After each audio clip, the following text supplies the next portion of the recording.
he would say Tim. Now, when the teacher says, "What's your name?" he said, she wasn't too thrilled with us, but the answer was, help him. Okay, well, this is the most important thing for him right now. If we can get him to understand that when you get stuck, when you get frustrated, say, help me, and people help you, you're going to use it throughout the day. Quickly, and we'll talk about later what happens if this doesn't happen, but over the course of a couple of weeks, it went down to an acceptable level. It didn't disappear, him saying help me, but he didn't ask it now in all situations. He started to understand when he should and should not use it. At the same time, his behavior problems went down. Okay? How?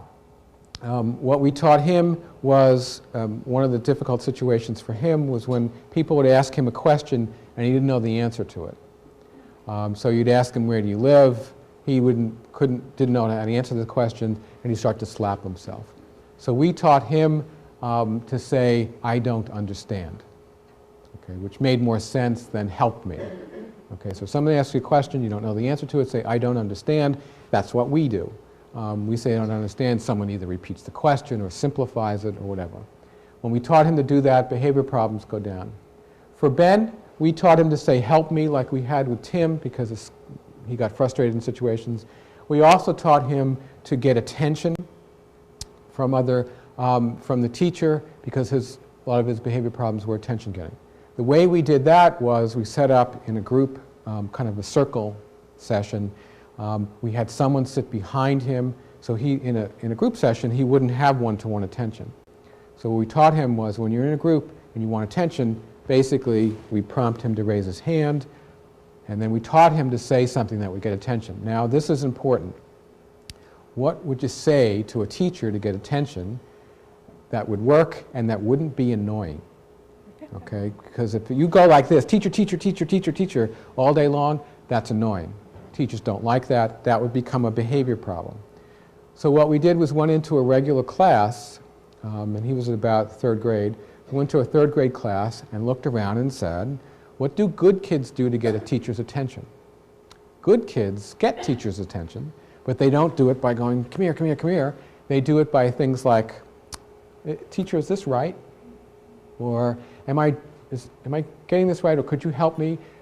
They solicit attention, and teachers like to give attention in that way. They like to feel that they're actually helping somebody. So what we taught him to say was, am I doing good work? It was a way to solicit attention from a teacher that we thought would be acceptable. When we did that, his behavior problems went down. We then had a summer break. That's what this break is here. We came back now next year. So this is a pretty long project. This is about a month and a half. This is about 2 or 3 months. This is about 3 or 4 months of baseline. We then intervened in their classrooms. This is their behavior in their classrooms. Then we have a summer break. Summer break, they come back to new classrooms. Why are they in new classrooms? Because they don't have to be in the behavior problem classroom anymore. So they come to the new classrooms. Tim does really well. Ben does really well, but Hal doesn't. Now, I'm always more interested in the kids that don't do well, because that kind of leads to what we do next. Hal, new classroom, new teacher. Teacher asks him a question like, Hal, where do you live? And Hal says, Anniston. Teacher says, Hal, where do you live? Anniston. Hal, where do you live? Anniston. Hal, where do you live? And then you could see him, it was almost like he was thinking to himself, wait, there was something else I used to do. Oh, yeah. And then the teacher says, okay, I'll come back when you've calmed down. What happened? Well, teacher asked him a question he didn't know the answer to. He said, I don't understand, but he didn't say it in a way that the teacher understood him. So the teacher, instead of helping him, asked the question again, asked the question again. He then hit himself, and then she stopped asking. Okay. So he got out of it by hitting himself. So you see the behavior problems come back, and you see him over time not saying, I don't understand anymore. Now at that point, one option was to go teach the teacher. When he says, I understand, you help him. Instead, what we did was a booster session for him.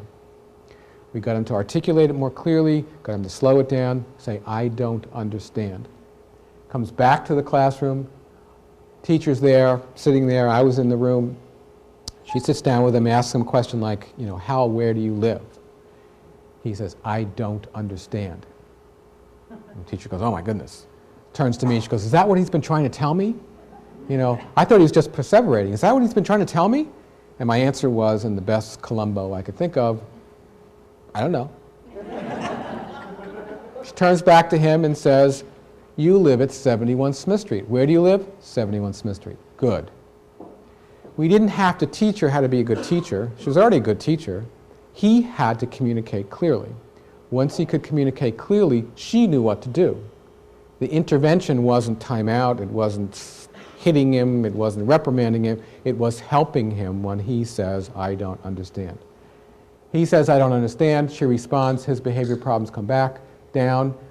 We followed them up one more year, 3-year study now, to see, are they communicating with people appropriately? Are people responding to them? Are their behavior problems down? Okay? That's the point.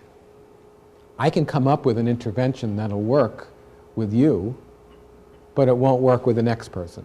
It won't work out in the community. You need an intervention that's going to work with the world. You don't want to go to McDonald's and have the guy at McDonald's, you have a person who bites their hand. And the guy at McDonald's goes, wait a minute.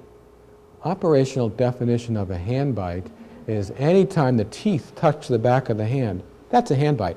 Hop over the counter, restrain them on the floor and say, I'm supposed to hold them here now for 10 minutes. You don't want that for many reasons.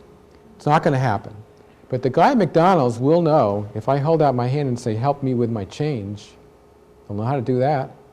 Okay? And if you're getting frustrated because you can't get a response, you need to teach them the response that they have to get. Okay? What's the world going to respond to?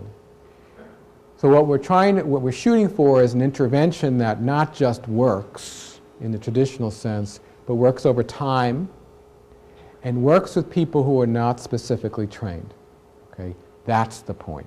We don't want to have to train the world. Now, some of you are already in settings where you're going to have to train people. What we're trying to do is get beyond that. Let me give you an example.